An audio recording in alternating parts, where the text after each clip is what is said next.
Did you know that in Colorado you can register literally any dirt bike and make it street legal? With a minimal amount of safety gear like lights, a horn, a mirror, and DOT tires, you can get any dirt bike road legal in this state. With this knowledge in mind, today we're going to be modifying this 40-year-old dirt bike into a street legal escape pod for our expedition vehicle.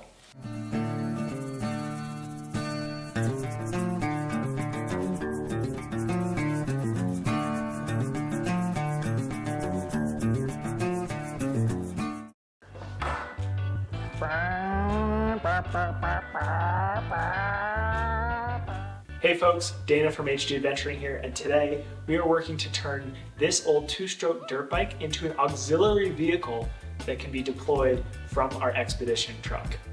Whether it's running into the city center or driving up a dirt road to see what lies ahead, many overlanders with big rigs like ours decide to bring small vehicles like this for added convenience and safety. We considered many options of different motorcycles to buy to strap on the back of our expedition rig, but I just couldn't justify spending the money, so I put the idea on hold for a bit. But then it dawned on me, I had a perfectly okay-ish dirt bike in our storage unit that, while it wasn't street legal, it was pretty fun to ride. So we figured, well, let's get that out of the storage unit, make sure it still runs, and get it street legal. That's what we're doing today. The origin story of how this baby came into my life is pretty interesting, actually. Before Heather and I got married, our friends threw us a bachelor party, and the theme of that was a cheap dirt bike challenge. 5 or so of us each bought dirt bikes for under $500. We fixed them up and we brought them to Utah for some racing. If you and your grease monkey friends need an excuse to get together, I highly recommend this as a theme. It really is amazing how far a few $100 and some elbow grease can take you on old dirt bikes. All my friends broke their bikes and ended up selling them. This one was maybe the lone survivor. So it went into storage unit. I knew I couldn't get rid of it, and I'm so excited now to breathe a little bit of new life into it and hopefully take it on the road with us. So today I'm working to add lights, including a brake light, a horn, a mirror, and DOT tires so that I can take it to the state police, get a form filled out, and then take it onto the DMV and get it registered. There's a little bit of complexity in this project because this bike doesn't have a battery or electrical system really. So what I'm gonna do is a total loss system, meaning I'm installing a battery pack separately that I will need to charge up. That battery pack will then run the headlight, the tail light, and the horn. Here's the gear I use to set up the electrical system. First, a 12-volt lithium battery pack. This one comes with a charger and the connectors to wire it into your system. Then you'll need a headlight. I use this Nylite one I had lying around. You'll also need a taillight and a brake light unit, as well as a switch for the brake light. To round it all out, you'll need a horn, a couple of switches for the lights, and assorted wires and connectors. I decided to mount the battery on the inside of one of the plastic side plates. This will make it easily accessible to wire and take on and off for charging.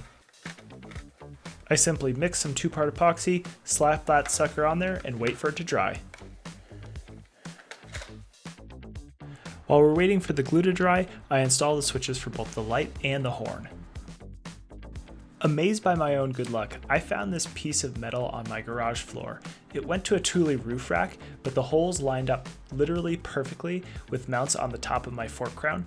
I found some bolts that fit, screwed it on, and now I have a mount for my headlight. I attach the headlight, and suddenly we've got a motorcycle capable of riding at night. Then I install our rear brake and tail light assembly. I also install this nifty little gadget onto the rear brake pedal. When I apply the rear brake, it flips the switch and will illuminate my brake light. I wire up a quick harness to power the horn and lights using these awesome wire connectors. These connectors are seriously the best I've found for vehicle wiring. Alright, so now our electrical system is set up, our lights work, our horn works, we've got a mirror, brake light. Now the final step is to install tires, front and rear, that are DOT compliant. So this is the rear. It's a 4.1 inch wide, 18 inch tall tire for the rear, and I'll be installing this and the front shortly here. I remove both the wheels and wrestle the tires off of the rims. I install the new tires using a bit of baby powder, which has always helped me avoid pinching the tubes. I put the wheels back on, ensuring that I've put safety wires back on the axles, and tightened those pesky drum brakes properly.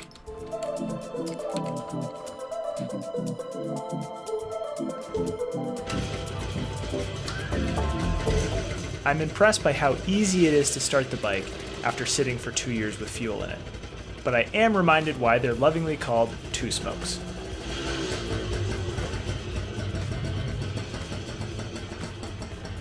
If you follow this channel, and if you're not, you should go do that right now, you'll know that we believe in test drives early and often, so I take her for a rip around the neighborhood at night.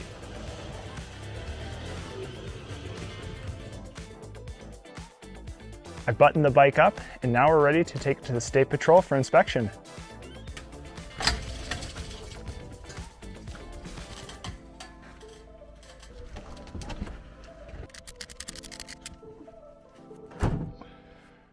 All right, so I'm on my way to the Colorado State Patrol to get this dirt bike VIN inspected. So they are gonna check to make sure it has lights and a mirror and DOT tires. And well, I think I followed all the rules in installing all this stuff, so we'll see what they think about my system here.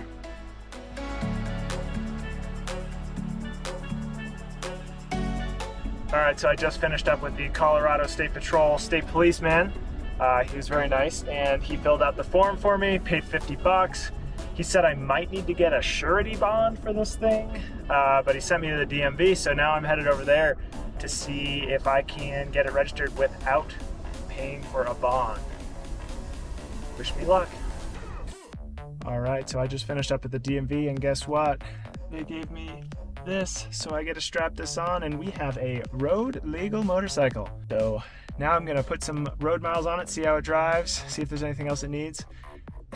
And eventually, we are gonna need to figure out how to get it on the back of the Fuso so that we can take it with us on our adventures. That will be a different video for sure. I'm pretty excited about how this project turned out. For about $100 in parts, I was able to get this old two-stroke legalized to be ridden on the road.